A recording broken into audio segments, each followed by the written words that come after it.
Vayas es akir nekoshes, es kanon nekoshes, v'maros hasovos asher tzovu pesach oho moed.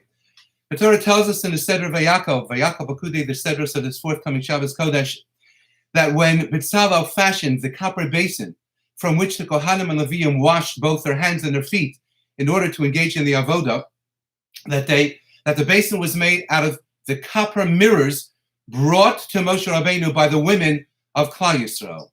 And therein there was to be found a huge machlokas, a huge disagreement, as it were, between Moshe Rabbeinu and HaKadosh Baruch Hu. Moshe never wanted to accept these mirrors to fashion the kiyar. Why? Because, as explains Rashi, citing the Medrash, because since Moshe Rabbeinu felt that these mirrors were used by women in order to beautify themselves, he didn't feel that it was appropriate that something used for focus upon one's physical self should be used in the concept of the Mishkan, which is the concept of the edifice away from ourselves, but rather to construct the house of HaKadosh Baruch Hu. And HaKadosh Baruch Hu came to Moshe Rabbeinu, says Rashi, and says, Kabel. He said, Moshe, accept them. Ki elu chavivan alai min hakol, because these are the most endearing contributions, as far as I'm concerned, from everything that has been produced and set forth for the construction of the Mishkan. Why? Sha'yadeim hamidu hanoshim tzavos rabos b'Mitzrayim. Because it was specifically due to the usage of those mirrors by which the women and the wives beautified themselves, and they were able to convince their husbands to continue life in Egypt for Klal Yisrael, to produce more children, not to give in to the beleaguering servitude in which they were engaged under the Egyptian whip, but to look forward to the day that there would be Yeshua granted to them by Kadosh Baruch Hu, and there would have to be Jewish children and grandchildren in order to leave Mitzrayim. So whereas Moshe wanted to distance himself from the usage of those maros, of those mirrors, because the image in his mind indeed rang very strongly as something that should never be part and parcel of the Kedusha afforded the Mishkan, HaKadosh Baruch Hu said to Moshe Rabbeinu, Ki elu chavivan alai min hakol, accept them. Accept them because specifically from the basin formed from those mirrors of the women, the Kohanim and Leviim would be able to sanctify, they'd be able to bring holiness to their feet, to their hands, Kiddush Yadayim v'Raglayim, in order to enable them to first engage in their higher avoda, whether it was on the Mizbeach or in their Kodesh, serving HaKadosh Baruch Hu, representing Klal Yisrael. And I couldn't help but think to myself this week, as all of us continue to plod through the daily challenges and difficulties and fright of the coronavirus, I thought to myself, all of us are living with this 6-foot rule that mitigates our ability to come closer to another Jew, to another friend, to anyone on the street, Jew and non-Jew alike, whether it's in the place of shopping, wherever it is, because we don't really find ourselves in the shuls and batei medrash anymore. So we have this 6-foot rule of distance, which tears us apart and away from another individual.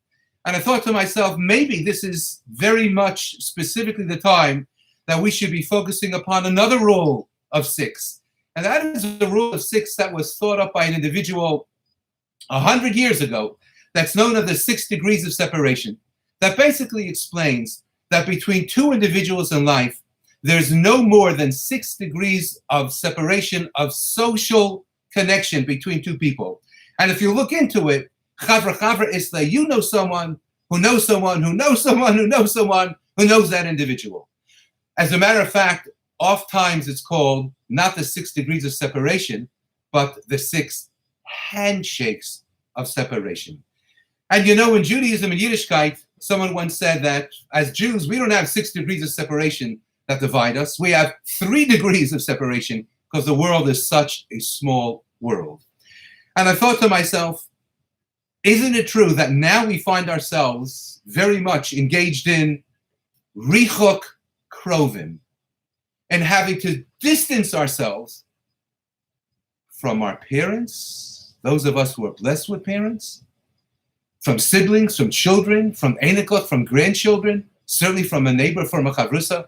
We have to distance ourselves 6 feet away. Maybe it's a good time that we should be reflecting upon not richuk krovim, but kirov rachokim, but the drawing near of individuals who may only be 6 degrees of separation away from us, but somehow we never let them into our chutzah. We don't let them involve themselves with us in our avodas Hashem, in our kiddush yadayim v'raglayim.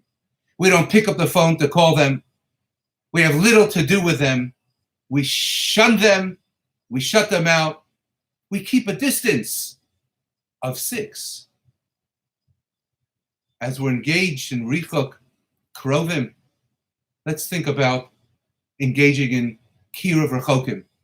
We still have our telephones. We still have our texting. We still have our computers. Let's use them to stretch forth our hand, to be mekadesh yadayim v'raglayim, to draw near others that we have not brought into our orbit, even relatives at times, close relatives at times. For whatever reason, let's bring them closer so that HaKadosh Baruch Hu could look down upon us and say, "Oy, chaviven alai min hakol." What they're doing now is more chashuv to me and dearer to me and more important to me than everything.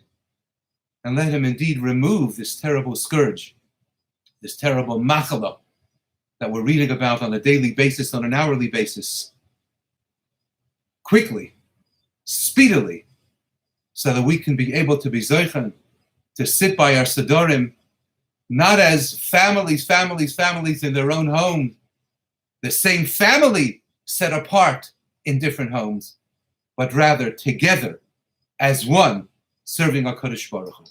Have a wonderful Shabbos.